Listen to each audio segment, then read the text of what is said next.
Our next speaker, Jarno Koponen from Finland. The man whose work has been followed and reported on by the New York Times, New Scientist, Weiss Motherboard, Oxford Reuters Institute, and so on and so forth. He will speak today about artificial intelligence in news production. And when I was asking a question at the beginning whether the robots are going to replace journalists, he was doing like this. But what he actually is engaged with, and he will try to persuade us to prove, can be a useful tool for our reporting, right? For sure. So the floor is yours. Yeah, thank you so much. I jumped in too early because I'm too eager, right? So first of all, good morning to everyone. It's great to be here. I want to thank Yuri and Mile and all the organizers and hosts. It's great to be here. And great presentations, great inspiring presentations so far.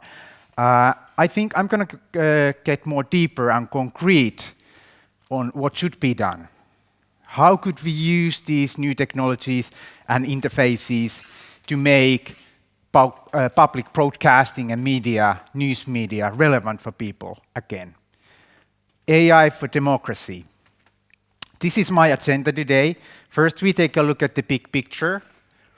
Then, what's next? Go deep into the mobile landscape. We go through some case studies, and hopefully, in the end, I will come up with some interesting conclusions for you all. But first things first, as they say.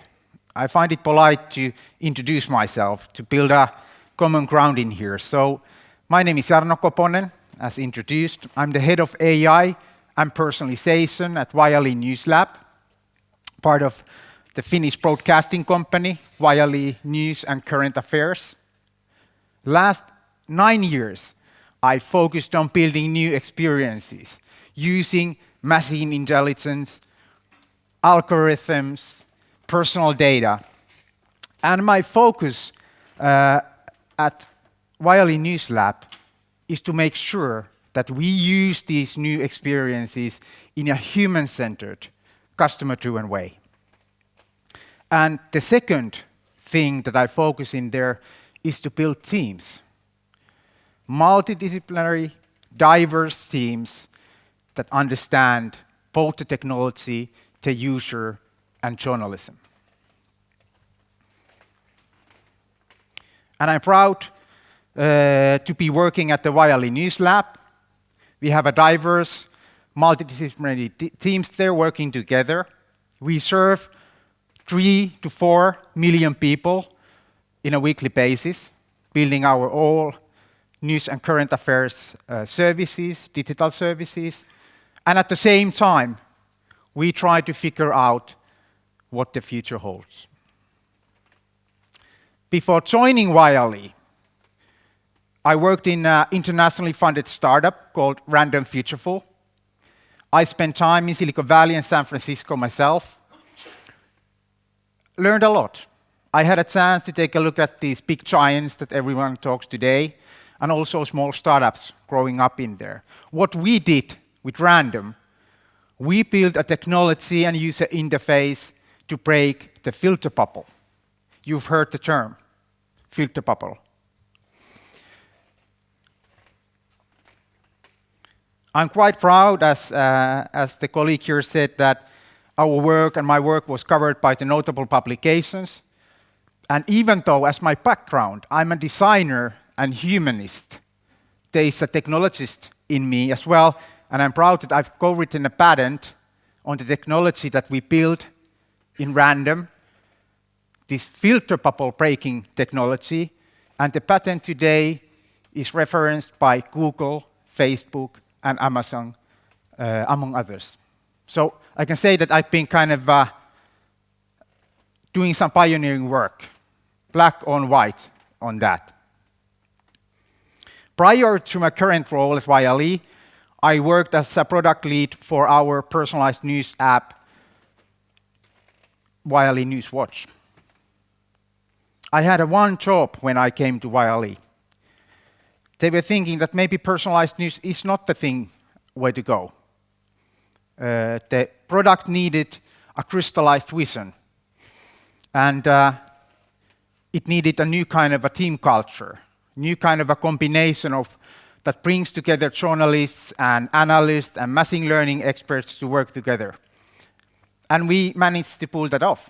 Today, Newswatch is the main personalized news app in our market area, and also providing example to others. And most recently, we did some pioneering work with my team, building the first digital news assistant that learns directly from your lock screen without you needing to open the app at all. I'm passionate about this topic, even though it's a morning and I'm just warming up here a bit, and I hope you are warming up as well. I see some smiles in there. I've been writing about news media, algorithms, artificial intelligence, machine learning on TechCrunch and VentureBeat, which are some of the world's most notable technology and business publications. Okay, now the fun starts. I have 3 big questions for you today. It's related to yesterday's topic about information and communication. But what those 2 actually contain is truth. Who decides today what's the truth? Is it the leader of the free world, or the Vladimir Putin, the president of Russia? Is it the Julian and WikiLeaks? Or is it the internet users? Right, when you get a lot of YouTube watchers, you are maybe on the right track. Another question for us all to think about. Who decides today what version of the truth people see today? Again, familiar faces maybe. Is it Mark? Instagram and Facebook are serving billions of users on a daily basis. Is it Sundar, Google, who organizes all the information in the world? Is it Tim Cook and Apple, who build your most personal devices? Or maybe it's Jack and Twitter, where the very loud voices are heard. And then, maybe the most crucial question of our times: who can access the data about the truth? Now, what do I mean by that? This is what journalists do. First is data about the world, about the phenomena, about the events. Then we turn that data by contextualizing, by analysis, into information. And we turn that information into an experience, be it a video, be it an article, be it a short post. And then that hopefully finds the audience and turns into knowledge, a common ground between people that we can talk the same language. Now, in today's world, you really cannot access that data anymore. There's no access. Walled gardens. So this is something that sometimes keeps me awake at night. Without direct access to data about human behavior, what we like, what we buy, what we do, how we organize, how we vote, how we manifest our citizenship, that is not anymore accessible to journalists. How can we tell about the reality if we cannot access it? This is my take on it. Software aids the news media. That's what happened. We were late in internet. We were late in search engines. We were late in social media. We were late in mobile. Wow. Are we going to be late again? with sort of figures related to how much money these big guys can put into doing the digital magic they are doing today. The end. Okay, that's the end of my presentation. No! Hold! Just suspense. What's next? Okay, I'm a positive guy here. I think we have a chance, but then it goes back to the very thing, the very existence. What is our core business?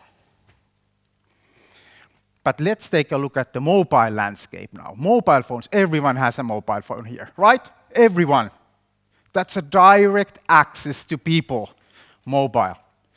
And that was one of the key things where I focused when I came to Viali, to the Finnish broadcasting company, to lead our news app team. Mobile is with everyone. And we do this all the time with our mobile phone.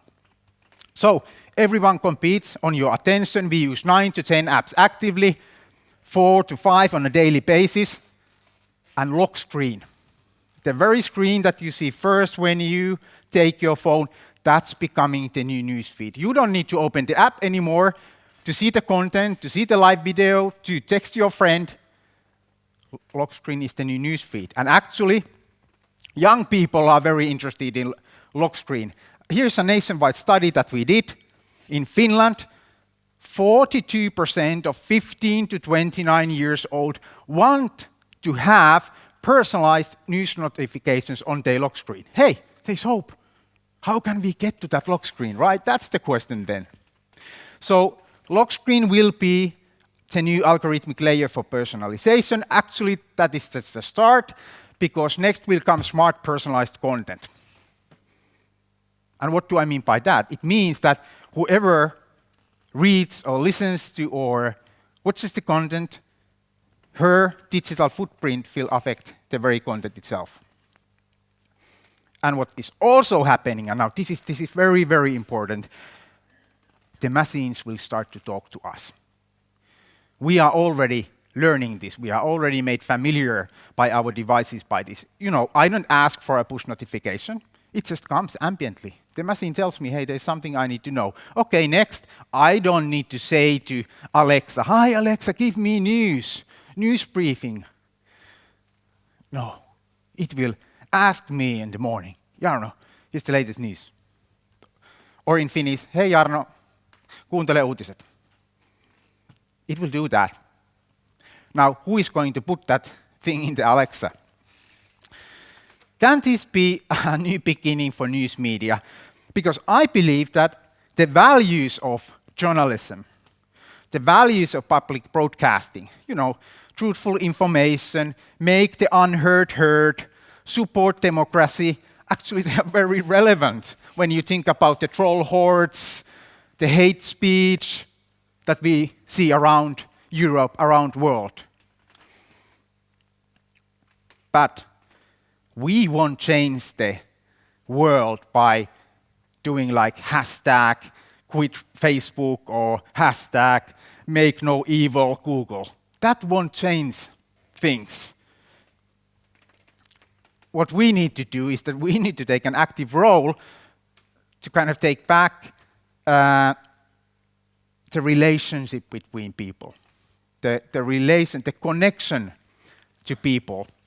And it means that we need to build our own AI solutions. Now, I'm just underlining here that I'm not saying that the AI is, or the machine learning is some kind of a magic bullet that will help us all. That's not what I'm saying, but I will give you some very concrete example next. So there was a very good thing in the previous presentation. How could we ever compete with these giants?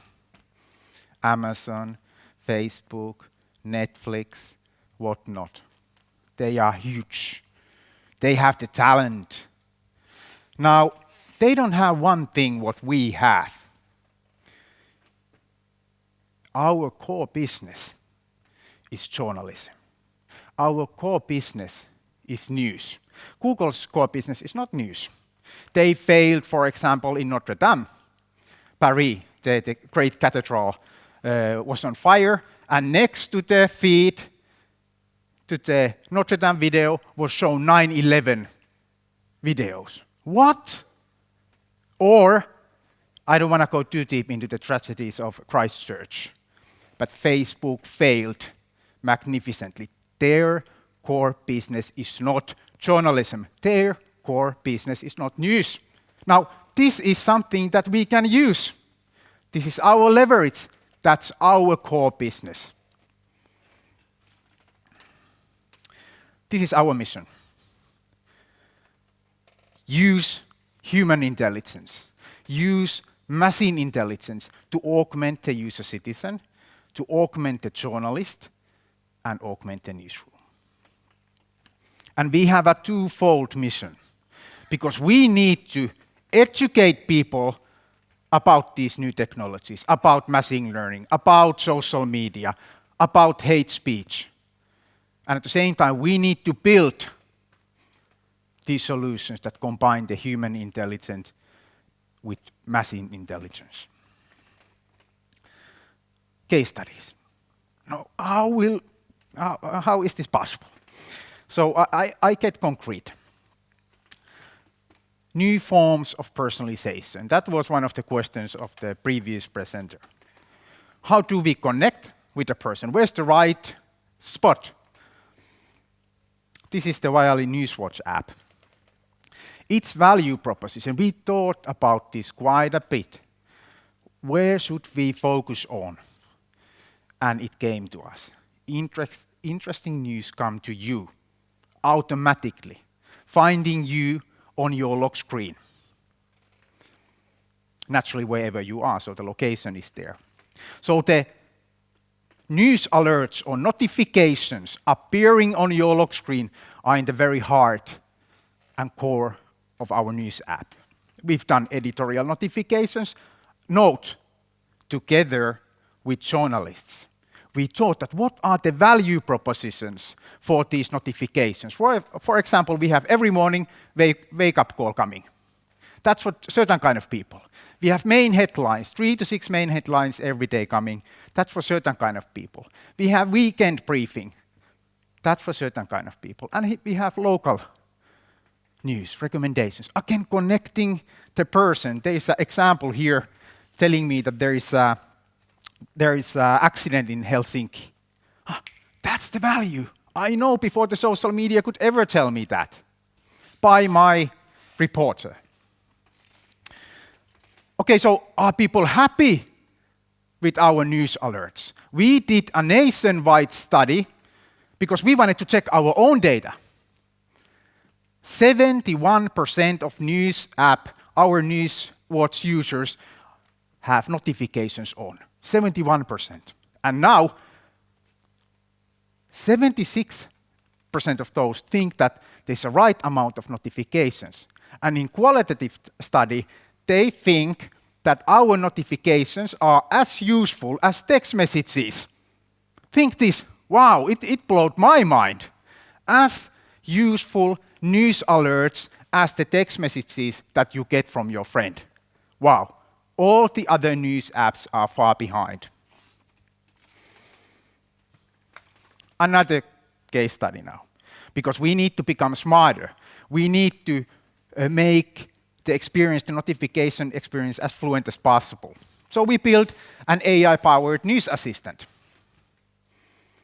It's called Voitto, or Victory. And Voitto is the first smart news assistant to learn directly from your lock screen. So when you download the app, you open it once, you put Voitto on, and you do not need to open the app anymore in order to give you a personalized experience, because we build a feedback loop directly on the lock screen. So here's the Voitto flow. Tuukka Rask, he's a great Boston Bruins, I dig ice hockey. So Voitto knows that I'm into ice hockey. So I get a notification. I can tell to Voitto if it's not good for me, straight from the lock screen. Or if I don't open it, Voitto knows it as well. Or when I open the article, I can even change my mind.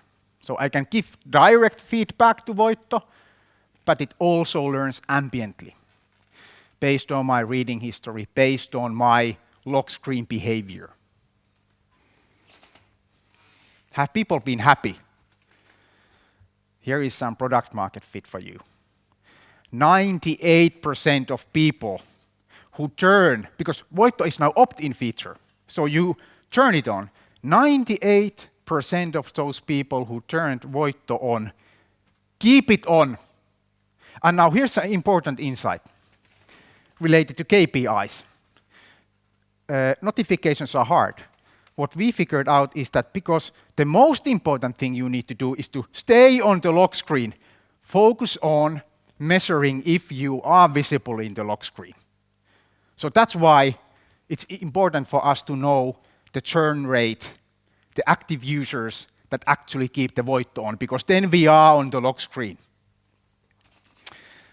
And I'm proud for this for our team. We were the only example in Oxford Reuters Institute trend report about how to combine AI, news media, and new kind of user experience.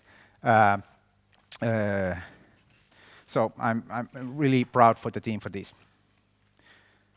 Okay.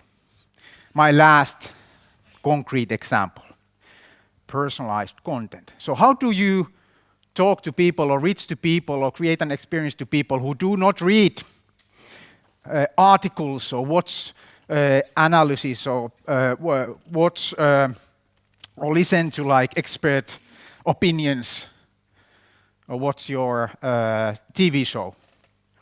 So we are experimenting.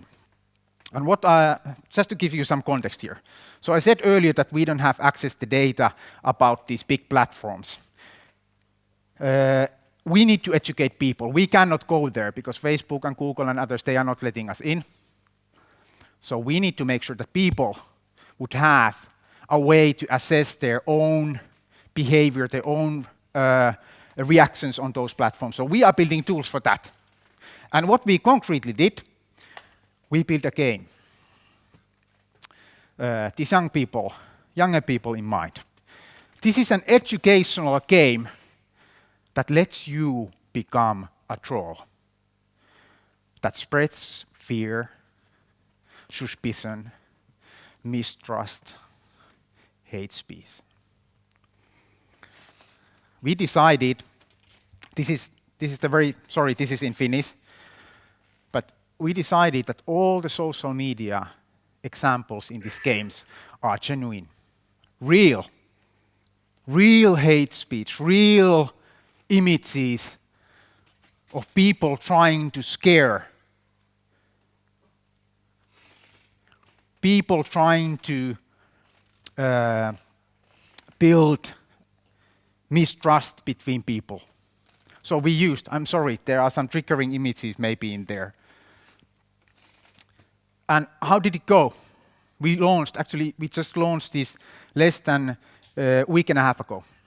So now we have currently, and this is now, you have to think about our market size when you think about the numbers, but what I'm most proud of is that the organizations working with young people are saying that, hey, we want to use this game to educate people about hate speech, about misinformation, fake news. There are cyber security and national security people interested in using our game to educate people. And there many normal, like ordinary people sent feedback to us and they said, okay, this game is horrible. This game it nauseates. But at the same time, this is the reality. Because you know, the social media, it can be all easy, love and nice pictures. But at the same time, it's used in an organized manner to spread hate speech. And when I said the tools for democracy, who else would build this kind of a thing? Who else? It's our duty, it's our core business to do that. And that's where we can win.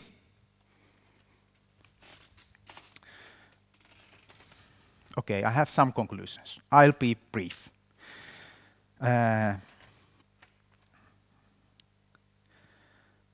I come back to this question.